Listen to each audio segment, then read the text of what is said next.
मोदी जी ऐसा काम कर रहे हैं कि जनता के मन में वो भाव नहीं आ रहा कि हम मोदी को हटाएं, बल्कि जो नहीं मानते थे मोदी को वो भी कह रहे हैं भाई अगर हमने अपने बच्चों का अपना भविष्य देखना है तो यही बंदा हमें गद्दी पे चाहिए, यही बंदा। और अगर संविधान जो हमारा है कि एक उम्र के बाद आप प्रधानमंत्री का नहीं लड़ सकते, तो उसके बाद जनता ने योगी जी की तैयारी कर रखी है। अब योगी भी चाहिए फिर? बिल्कुल चाहिए। आप देखो यूपी का, तो हम तो देख देख के इतने प्रसन्न होते हैं, हम तो इतने खुश होते हैं योगी जी का देख देख कर। वहां पे हम तो कहते हैं अगले प्रधानमंत्री हमने सोच लिया है, हमारे बच्चों की उम्र और 2 साल बाद 18 साल होगी, हम तो उनको भी कहेंगे हम रहे ना रहे, क्योंकि एक सेकंड का नहीं पता इंसान का, आज यहाँ है कल वहाँ है। तो हम तो अपने बच्चों को भी कहेंगे हम रहे ना रहे, आने वाला प्रधानमंत्री तुम योगी ही चुनना। नहीं, अभी आपने कहा योगी की तैयारी है। भाई साहब एक तो समझ नहीं आ रहा है, हाँ? अभी एक है वो उधर से भाई साहब रोज छाती पीटते हैं, सत्याग्रह करते हैं, भारत जोड़ो यात्रा करते हैं। आप आगे की भी तैयारी में? अभी तो विपक्षी ये भी बोल रहे थे, मैंने सुना था कि मोदी जी कपड़े बहुत बदलते हैं, कपड़े बहुत बदलते हैं, सूट बूट वाले प्रधानमंत्री। अब तो एक ही भगवाधारी आएगा, फिर कहाँ जाओगे तुम? फिर तो एक ही रंग वाला आ रहा है भैया, अब गाय वाला आएगा, कहाँ जाओगे तुम? अब उसकी तुलना कैसे करोगे?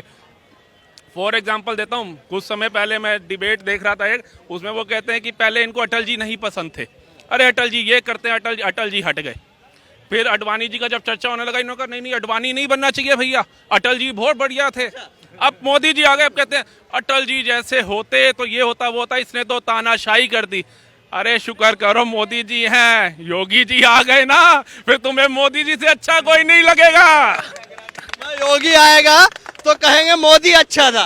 उसके सारी उसकी स्पीचें दिखाई जाएंगी कि मोदी ने कभी गलत नहीं कहा, ये योगी जी ने तो बंटा ढार कर दिया, ये तो हिंदू राष्ट्र की तरफ जा रहे हैं। योगी से आगे भी है क्या कोई? देखिए ये तो हिंदुस्तान है, यहाँ ऐसे ऐसे हीरे छुपे पड़े हैं ना, कौन कब निकल के आ जाए कुछ नहीं कह सकते। मोदी जी निकल के आए ना, आरएसएस में उनका काम झाड़ू पोछे चाय पिलाने का था, आज भारत हिंदुस्तान के सबसे बड़ी सीट पे बैठे हैं। योगी जी एक मठ के छोटे से पुजारी थे, आज देख लीजिए कहाँ है। और मैं वापस समय में आता हूँ, आप रुकिएगा। हाँ क्या कह रहे हैं? हाँ जी, मेरा कहना है वो जो 300 साढ़े 300 रुपये सिलेंडर था, आज मैंने 1103 रुपये में सिलेंडर बढ़वाया। पहले तो ये दावा कर रहे थे, पहले ये भी दावा किए थे कि मेरी सरकार आएगी तो 40 दिन में काला धन आएगा, किसानों के लिए वो आएगा, वो अभी तक आया ही नहीं है। ब्लैक मनी कब आएगी? बाय ट्रेन आ रही है, पैदल आ रही है, आई डोंट नो कि मैं नहीं जानता कब आएगी।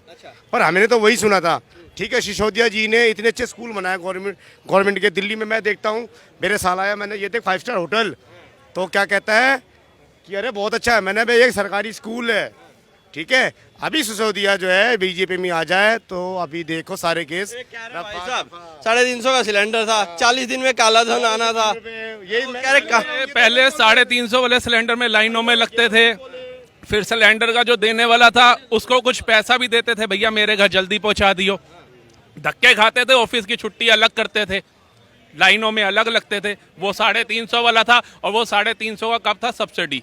जब गवर्नमेंट सब्सिडी दे रही थी, वो सब भाइयों का पैसा जो सरकार के पास आता है उसमें से दे रही थी, अपनी जेब से नहीं दे रही थी। लेकिन उसमें भारत की तरक्की कहाँ हो रही थी? आज भारत की तरक्की हो रही है। और अगर मुझे 350 वाला सिलेंडर 1000 का देना भी पड़ रहा है, सिलेंडर एक महीने चलता है ना भाई साहब, मैं मंजूर हूँ। 750 रुपये अगर मेरा कंट्रीब्यूशन जा रहा है सिलेंडर में, और मेरा भारत ऊपर की ओर बढ़ रहा है, उसका तेजस्व जो है बढ़ता जा रहा है, सड़कें अच्छी, हाईवे अच्छे, जहां मैं समय 12-12 घंटे का सफर करता था, आज 4-4 5-5 घंटे में हो रहा है, तो मैं कंट्रीब्यूशन देने को मुझे कोई हक वो नहीं है, दुविधा। मैं भाई साहब को कहना चाहूँगा कि ये केवल सिलेंडर को पब्लिक रो रही है।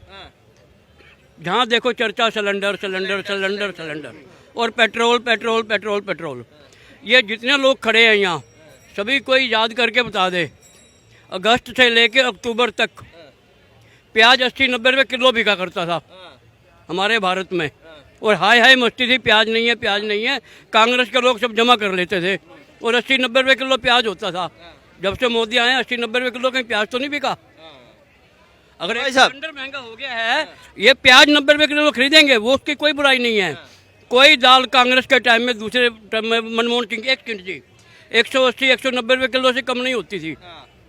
गवर्नमेंट ट्रक लगा के सड़कों पे खड़े होकर गवर्नमेंट खुद दाल बेचती थी 160 रुपये किलो। आज कोई दाल 100 रुपये से ऊपर नहीं है, वो सस्ताई किसी को नहीं दिखती। एक सिलेंडर बढ़ गया है, उसी के ऊपर बैठ के पादना है ना, फिर उसको भरना है।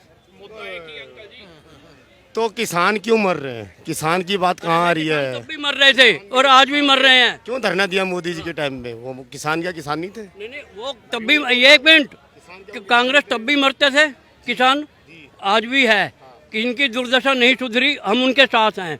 मगर आप ये कहो कि केवल मोदी राज में मर रहे हैं, तब भी ये तो उन्हीं के वर्ड थे, अगला प्रयास कर ये रहा तो है। उन्हीं के वर्ड थे। नहीं, अगला तो क्या प्रयास कर रहा है। 35 2000 6000 रुपये साल उनको दे रहा है और खातों में पहुंच रहे हैं, किसी के मार्फत नहीं पहुंच रहे। होगा? पहले जो पैसा आता